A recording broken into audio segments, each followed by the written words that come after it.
निधानं वानराणामधीशं रघुपति प्रिय भक्तं वातजातं नमामि। गुरुर्ब्रह्मा गुरुर्विष्णु गुरुदेव महेश्वर गुरु साक्षात् परं ब्रह्म तस्मै श्री गुरुवे नमः।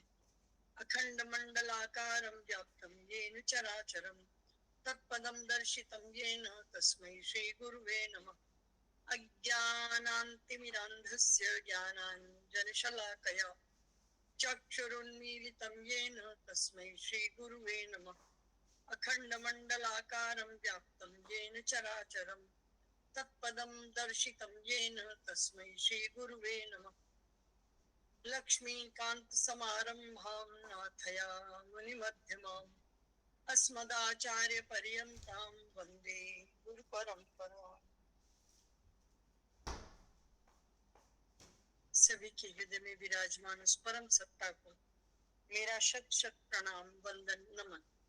और सभी को प्रणाम करते हुए आगे बढ़ते हैं इस कथा में।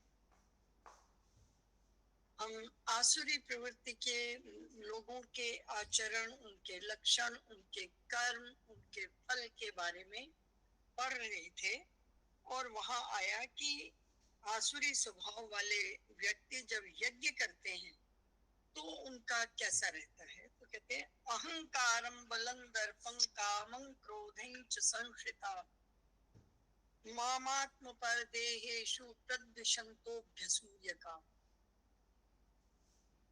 अहंकारं बलं दर्पं कामं क्रोधं च संश्रिता कि अहंकार, बल, घमंड, कामना, क्रोध, इन सब के साथ होकर, इन सब के परायण होकर, इन सब में लगकर दूसरों की निंदा करने वाले, दिशंतो प्रदुषंतो प्रकृष्ट रूप से दूसरे की निंदा करने वाले, दूसरों के दोष ढूंढने वाले, दुख दोषानुदर्शनम जिसके लिए पहले आया था वही, कि दोषों को ढूंढते हुए, जो दूसरों के दोषों को ढूंढते हैं, ऐसे दूसरों के शरीर में स्थित मुझ अंतर्यामी से ही द्वेष करते हैं। कितनी बड़ी बात है कि तुम में अहंकार है, कुछ किया उसका एक घमंड है, तुम्हें अपने बल का घमंड है, क्योंकि तुमने क्या कहा, असौ मया हतः शत्रुर्हनिष्ये चापरानपि। इसी अध्याय में 2-3 श्लोक पहले कि इस तरह मैंने अपने शत्रुओं को मार दिया, कुछ को मैंने आज मार दिया, बाकियों को कल मार दूंगा, क्या बात है, इतना धन है, आज इतना दिया है, कल और दे दूंगा, मेरा नाम तो हो जाए, मेरी किसी पट्टी पे नाम तो लिख जाए, लोग मेरी जय जयकार तो कर दें कि मैंने दान दिया। यानी उस दान का फल उस जय जयकार में समाप्त कर दी। सीधा सा अर्थ इसका ये है। अहंकारम बलम दर्पं कामं, मेरी इच्छाएं, ईश्वरो हम भोगी, मैं ईश्वर हूँ, मेरे जैसा तो कोई भोगी हो ही नहीं सकता, मेरे पास जितना सामान है। तो कई लोग बड़े चाव से कहते हैं, अरे इतनी बड़ी है, पहनने का नंबर नहीं आता, फिर भी मैंने सोचा चलो एक तो ले ही लेती। ले लो भाई, तुम्हारे पैसे, तुम्हारा मन, तुम्हारी इच्छा, मैंने क्या करना है पीछे, लो। तो वो कहने इतना सब कुछ होते हुए भी जिसकी कामनाएं नहीं पूरी हुई, जो अपनी कामनाओं के बहाव में बहे चला जा रहा है, उसका कहीं रोक ही नहीं आ रहा। 1, 2, 4, 10, 20, 50, 100 खत्म ही नहीं हो रही।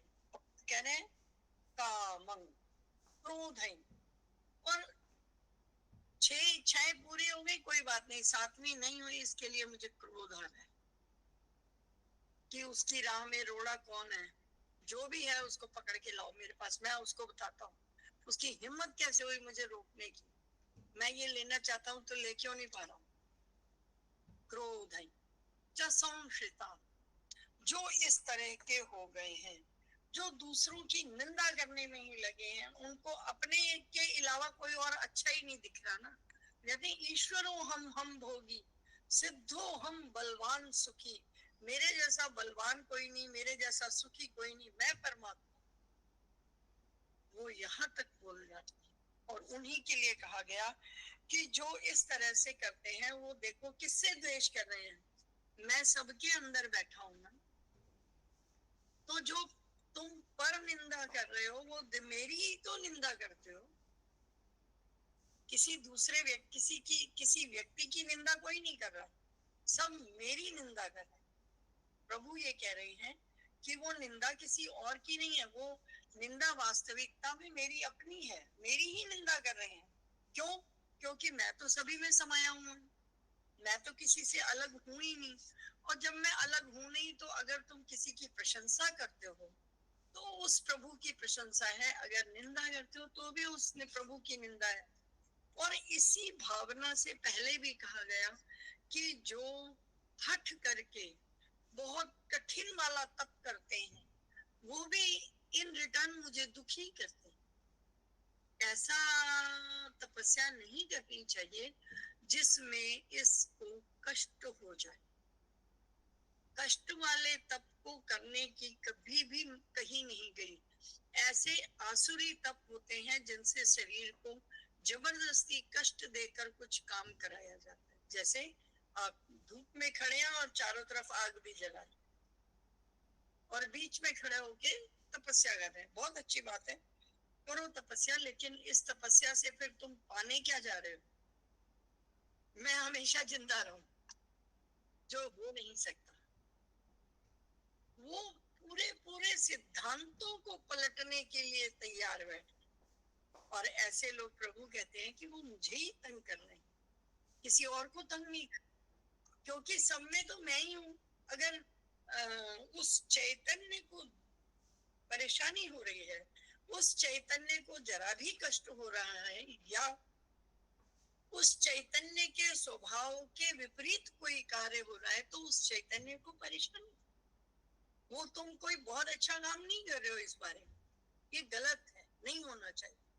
तो उन्होंने कहा कि ऐसे आसुरी प्रवृत्ति वाले लोग अपने ही शरीर से दूसरों को भी कष्ट देते हैं और निंदा करके वो मेरे को ही कष्ट दे रहे हैं। इस तरह से वो कोई अपनी या किसी व्यक्ति की निंदा नहीं कर रहे, वो मेरी ही निंदा कर रहे।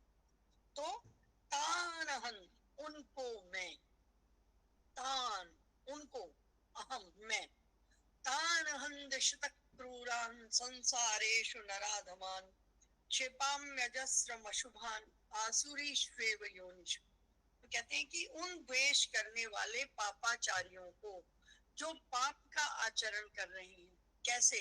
मन से भी कर रहे हैं, मन से कर रहे हैं क्रोध, अभिमान, दंभ, पाखंड करके।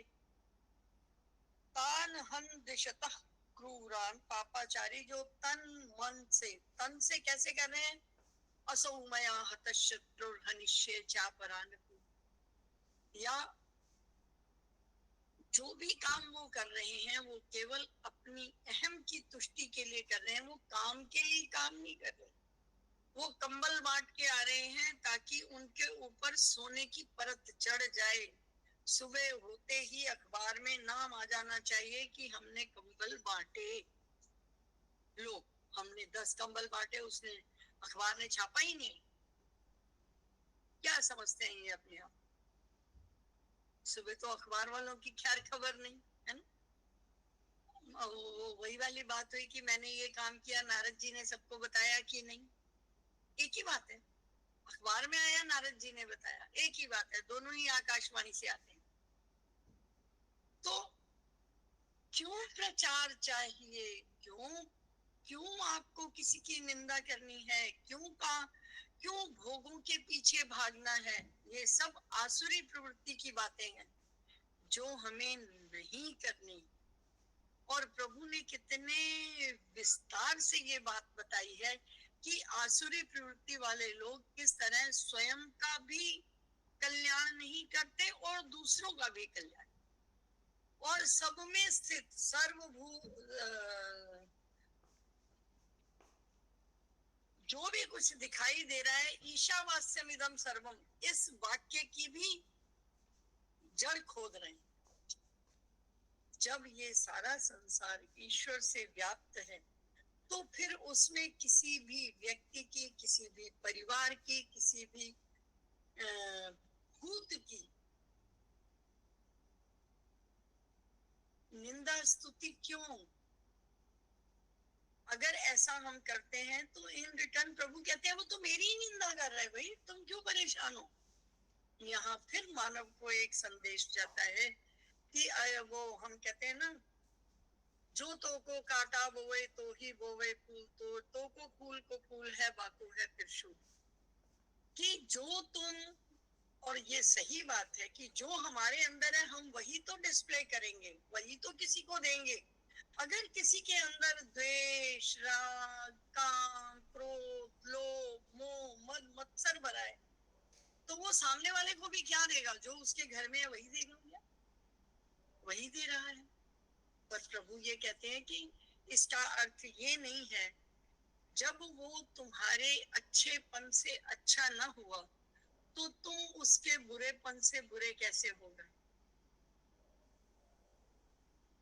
वो नहीं बदल रहा तो तुम कैसे बदल गए भाई? तुम भी मत बदलो, अपनी जगह स्थिर रहो।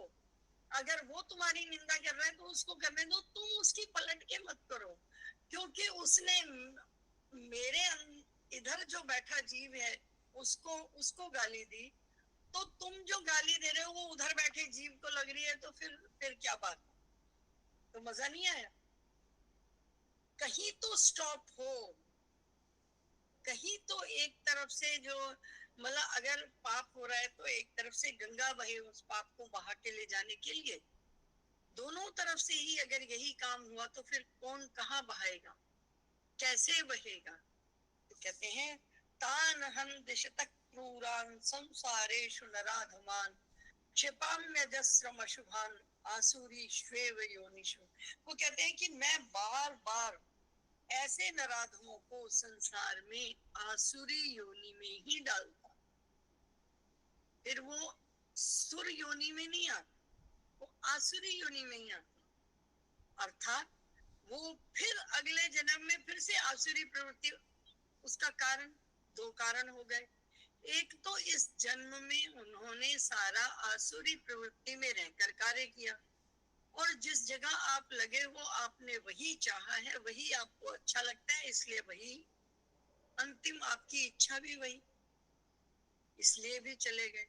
अपने कर्मों को आसुरी प्रवृत्ति को भोगने के लिए सूरी में तो जा नहीं सकते, फिर से आसुरी में ही आओगे। तो प्रभु कहते हैं मैं उनको डालता भी बार बार आसुरी प्रवृत्ति में, वो कभी अच्छे भी नहीं बन सकते, वो हमेशा आसुरी प्रवृत्ति में रहेंगे। और फिर आसुरीम योनिमापन्ना मूढ़ा जन्मनि जन्मनि माम प्राप्त्यैव कौन्तेय ततो यान्ति धमांगति। कि आसुरी योनि में उत्पन्न होकर आसुरी योनिम आपन्ना, आसुरी योनि में भी वो मूढ़मती, वो कम बुद्धि वाले मुझको प्राप्त ना होकर जन्म जन्म जन्मनी जन्मनी जन्म जन्मांतरों तक वो मूढ़ इसी आसुरी योनि को ही प्राप्त करते हैं। क्योंकि कौनते हे अर्जुन ततो यान्ते धमांगति, वो नीची गति को जाते हैं, वही नरक को जाते हैं, वही घोर नरक को जाते हैं। धमांगति, वो बहुत घोर नरक को चले जाते हैं। हम ये कहते हैं ना मरने के बाद या नरक या स्वर्ग, तो ऐसे लोगों को नरक में प्रभु ने कितनी अच्छी परिभाषा बताई, आचरण बताया, उनके लक्षण बताए, उनका व्यवहार बताया, और अंत में उनकी गति बताई कि वो सारे कहाँ जाते हैं? नरक योनि, घोर नरक योनि में। खाली नरक भी नहीं, घोर नरक योनि में जाते हैं। कौन? जो आसुरी प्रवृत्ति के लोग होते हैं। मेरा ख्याल चौथे या पांचवें से शुरू हुआ था, 20वें श्लोक तक प्रभु ने उनका फल भी बताया कि कैसे वो लोग होते हैं, कहाँ वो जाते हैं। भाई जो भी हम कर्म करते हैं, भाव क्या है इसके पीछे, कि हम जो भी कर्म करें उसको समझें, उसको तौलें। अगर अपने से कुछ समझ में नहीं आता, जरूरी नहीं कि हर व्यक्ति ज्ञानी हो और उसको ये समझ में आ जाए कि ज्ञान क्या है, अज्ञान क्या है। तो प्रभु ने कहा कि यत्तत् श्रेष्ठतरो कर्म तत्तदाचरतेषु, कि जो जो श्रेष्ठतर कर्म है उसको आचरण करो। तो वो किसका कौन हो सकता है? सबसे पहले आपके शास्त्र। जब शास्त्रों में सब कुछ लिखा है तो तुम शास्त्रों को पढ़ो ना, शास्त्रों को पढ़ो, शास्त्र विधि के अनुसार आचरण करो, सिंपल। और किसी ने कहा अगर कोई पढ़ा लिखा ना हो तो, जो शास्त्र न पढ़ सकता हो, ना समझ सकता हो, उसके लिए तो बोले शास्त्रों को जानने वालों के पास जाओ। जिसने सारे शास्त्रों का अध्ययन कर रखा हो, ऐसे किसी व्यक्ति के पीछे लग जाओ। जो जो वो करता है वो तुम भी करते चलो, तो उसका उद्धार होगा, तुम्हारा भी हो जाएगा। बोले अगर ऐसा भी नहीं कर पाए तो बोले किसी को गुरु धारण कर लो, वो तुम्हें जैसा जैसा बताता जाए वैसा वैसा कर लो। तो गुरु धारण करने में, शास्त्र को मानने में किसी व्यक्ति जो महान जन जिन पंथों पर गए हैं, उन पंथों पर चलने के लिए आप में श्रद्धा होनी चाहिए। जब तक आपको श्रद्धा नहीं, विश्वास नहीं, जब तक आपके आचरण की शुद्धता नहीं, जब तक आप मन से ये मान नहीं लेते कि हाँ ये मेरे लिए अच्छा रास्ता है, मैं इस पर विश्वास करके चलूंगा, तब तक गति नहीं है। तो उन्होंने कहा आगे उसी बात को, नरक की बात को बताते हुए कहते हैं, त्रिविधं नरकस्येदं द्वारनाशनमात्मनः काम क्रोधस्तथा लोभस्तस्मादेतत् त्रयं त्यजेत्। कि काम, क्रोध और लोभ, तुलसीदास जी ने भी कहा है ना, नाथ नरक के पंथ, वही बात यहाँ है। त्रिविधं नरकस्येदं द्वारनाशनमात्मना, की काम, क्रोध और लोभ, ये तीन ही नरक के द्वार हैं। ये तीनों ही नरक के दरवाजे हैं, रास्ते हैं। इन तीनों दरवाजों से घुसकर व्यक्ति कहाँ जाता है? नरक। क्या बात है। तो इन तीनों दरवाजों की तरफ हमें झांकना भी नहीं। किधर किधर? काम, जहाँ इच्छाएं ही इच्छाएं हैं, अनंत इच्छाएं हैं, इतनी जबरदस्त इच्छाएं हैं कि मक्खी बना तो कैसा, शहद के सेंटर वाली, कि मैं बाहर से खाऊंगा तो कम खाया जाएगा, बीच में बैठूंगा तो मैं पंखों से भी खाऊंगा, मुंह से भी खाऊंगा, हाथ पैर से भी खाऊंगा, और मेरे चारों तरफ समुंदर होगा जी। ये नहीं पता कि जो समुंदर के बीच में पक्षी बैठ जाता है उसका फिर वो जहाज ही सहारा होता है, किनारे मुश्किल होता है। जैसे उड़ जहाज को पंछी, पुन जहाज पहिया। तो त्रिविधं नरकस्येदं, तीन तरह के ये नरक के दरवाजे कहे गए। कौन से? काम, क्रोधस तथा लोभस। काम, क्रोध और लोभ अर्थात विषय इंद्रिय संयोग से युक्त आपकी इच्छाएं, जिसमें ये पांचों इंद्रियां, मैं तो कहती हूँ 7 क्या 10 क्या, इनके हमें नाम नहीं पता, हमारी इंद्रियों का कोई ठिकाना नहीं। एक एक इंद्रिय नरक के द्वार तक ले जाने के लिए बहुत है, और हम पे तो सारी ही है। ये बात हम पढ़ चुके कि हमारे पास किसी इंद्रिय की कोई कमी नहीं, एक एक इंद्रिय दो दो काम भी कर लेती है। हमारी जिह्वा खाली रस नहीं खाती है, रस बोलती भी है, और निंदा चुगली वाले काम भी कर लेती है। तो हमारी तो एक एक इंद्रिय एक से अधिक कार्य भी करती है भाई। तो कितने नरक के दरवाजे हम साथ लेकर घूमते हैं। इनको थोड़ी लगाम दो, इनको अपने काबू में रखो। गुस्से पे सवार हो जाओ तुम, गुस्सा भी बेकाबू न हो जाए। वो त्रिविधन नरकस्येदं द्वारं नाशन मात्र की काम, क्रोध और लोभ। लोभ क्या, इतना है और आ जाए, ये कितनी सारी चीजों में है। मैंने कुछ गपड़ चौथ सुनी, थोड़ी और सुन लूं यार, बड़ा मजा आ रहा था, है ना। कुछ पा लिया, थोड़ा और हो जाता तो कितना अच्छा लगता। बैंक बैलेंस बना लिया, थोड़ा सा और होना चाहिए, मेरी अगली पीढ़ी क्या खाएगी।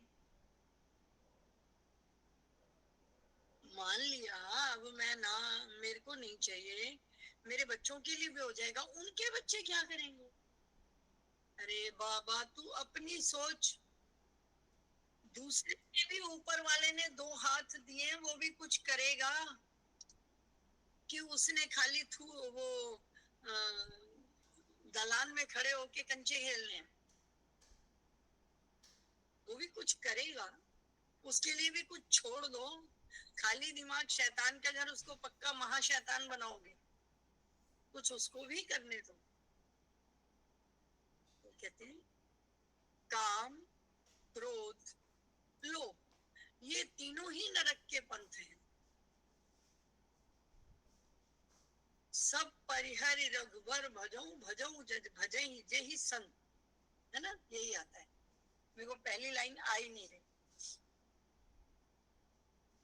कि तुलसीदास जी ने भी ये कहा है कि प्रभु इन तीनों को मुझसे दूर रखना, और कुछ ऐसी मेरी मति रखना कि इन सबको छोड़कर मैं भजऊ भजई जय संत, जिसको संत भजते हैं, जिसको ज्ञानी योगी भजते हैं, मैं उधर चला जाऊं प्रभु, मेरी ऐसी मति देना। और उसी मति की तरफ ले जाने के लिए ये श्लोक है। ये कहता है त्रिविधन नरकस्येदं द्वारं नाशनम्, कि आत्मा का नाश करने वालों। अब किसी का नाश कैसे होता है, आपको भजन अच्छा लगता है और आपको कोई गंदा सा गाना सुना दिया जाए तो आपका ये नाश है ना। इसी तरह से अत्यधिक इच्छाएं, इच्छाओं की पूर्ति की कामना, क्रोध करना, उनकी पूर्ति न होने पर क्रोध आना, क्रोध के साथ साथ लोभ आ जाना कि ये भी आ जाए, ये भी आ जाए, ये भी आ जाए, और जब आए तो किसी भी तरह से आए। ऋणं कृत्वा घृतम पिबेत, कि उधार लेकर भी घी पियो, लेकिन ये तो चाहिए ही चाहिए। भस्मीभूतस्य देहस्य पुनरागमनम कुतः, कि इस शरीर के जाने के बाद कुछ बचना ही नहीं, काहे की चिंता। ऐसे ऐसे आसुरी मतों की ओर मत बढ़ो, इनसे खींचो अपने आप को। अच्छा देखो, ये जितनी भी बातें हैं ये सब मन के नीचे की बातें हैं, मन और मन से नीचे की बातें हैं, अभी ऊपर नहीं बढ़े हम। और इतने में ही हमारे नरक के दरवाजे खुल गए। तो इनको कुछ छोड़ो, कुछ संयम करो, कुछ परिग्रह करो, कुछ वैराग्य करो, कुछ संन्यास करो। वैराग्य का मतलब ये नहीं होता कि आप डोला डंडा उठाओ और जंगल जाओ। वैराग्य का मतलब होता है राग से दूर जाना। वैराग, राग से दूर जाने का नाम है वैराग्य, जिसके लिए यहाँ कहा लोभ, क्रोध और काम।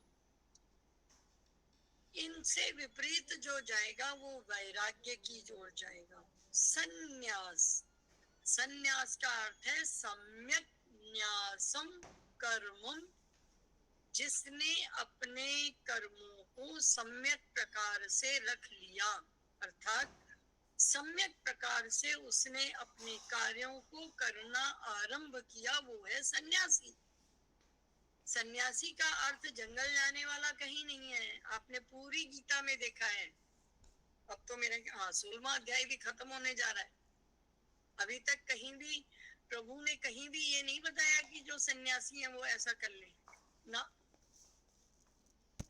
सन्यासी का अर्थ है कर्मों को सम्यक प्रकार से करने वाला, यानी कर्मों को कर्मों के अनुसार, गुणों को गुणों के साथ बरतने वाला होकर कर्मों को करना ही सन्यास है। तो आपको घर नहीं छोड़ना है, मुख्य बात। और फिर अपनी इच्छाओं को, विषय इंद्रिय संयोग को काबू करके रखना है। और वो कैसे होने चाहिए? तेन त्यक्तेन भुंजीथा। कहीं भी हमारी संस्कृति में, मैं ये बार बार कहती हूँ कि हमारी संस्कृति बहुत बढ़िया संस्कृति है, कुछ भी खाने पीने बरतने को मना ही नहीं किया है। खाली क्या कहा है? सब कुछ रखो, संग्रह। तेन त्यक्तेन भुंजीथा, कुछ छोड़ कर ग्रहण करो। दूसरी पीढ़ी के लिए कुछ छोड़ दो, फिर ग्रहण करो। अब तुम्हें जगह चाहिए, तुम सारे पेड़ मत काट दो भाई। सांस तुम्हें भी नहीं आएगी, अगली पीढ़ी कहां से सांस लेगी? ये छोड़ो, तुम नहीं छोड़ रहे। और हैरानी की बात है ना, जिस घर में तुलसी वन लगाने की परंपरा हो, जिस घर में हर घर में 22 घंटे ऑक्सीजन की बात कही गई हो, जिस संस्कृति में, वो संस्कृति ऑक्सीजन के बिना मर जाए, लानत भेजो जी। आपके बच्चों के जन्मदिन होते हैं, एक एक पौधा उनके नाम से लगा के आओ। ये है परोपकार, जहां समाज का हित है। और थोड़े दिन उस पेड़ को पालना है, बाकी तो मेघ और धरती खुद पाल लेंगे। एक बार वो उतना बड़ा हो, जैसे हम कहते हैं ना, अरे इसकी माँ इतनी तो रह जाती कि ये अपने हाथ पैर लायक हो जाती, तो उतने ही दिन आपको उस पेड़ को पालना है। आपके बच्चों के घर में जन्मदिन होते हैं, आप कहीं जाकर एक पौधा लगा के आइए। उस पौधे को 2-4 महीने, बस ज्यादा नहीं, 2-4 महीने पानी दे के आइए। और पेड़ कैसे लगाइए? पीपल का, बरगद का, नीम का, ऐसे पेड़ लगा के आइए जो कभी वट का कभी समाप्त नहीं होते और ऑक्सीजन देते हैं। हमारे यहाँ तो हर घर में तुलसी वन लगाने की परंपरा थी।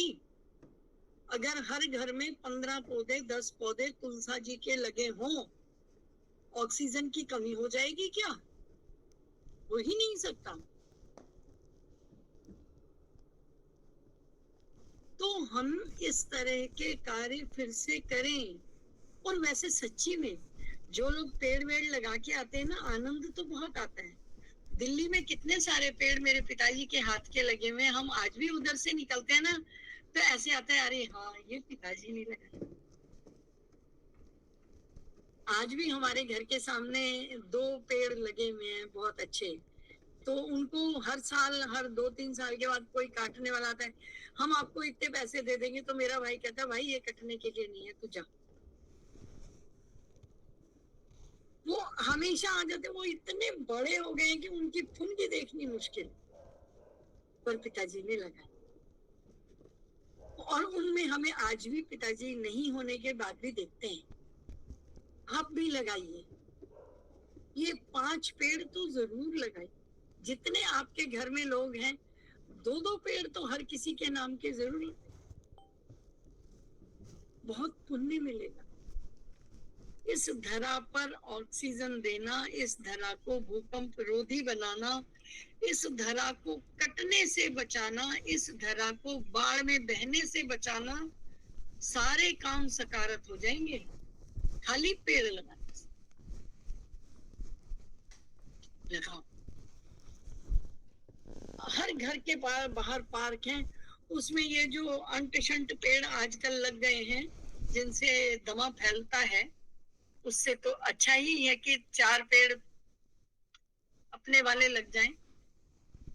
4-5 पेड़ों की हमारे यहाँ बहुत महत्ता है, और वो सारे ऐसे हैं कि अगर नीम का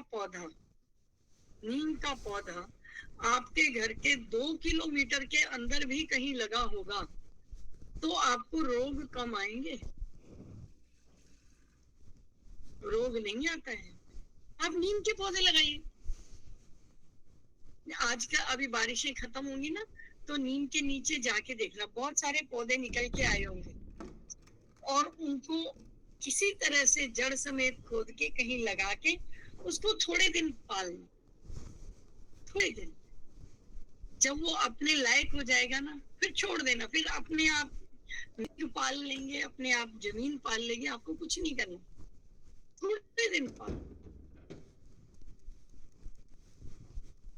ये वास्तव में धरा की परोपकार है, ये परोपकार, वास्तविक परोपकार है।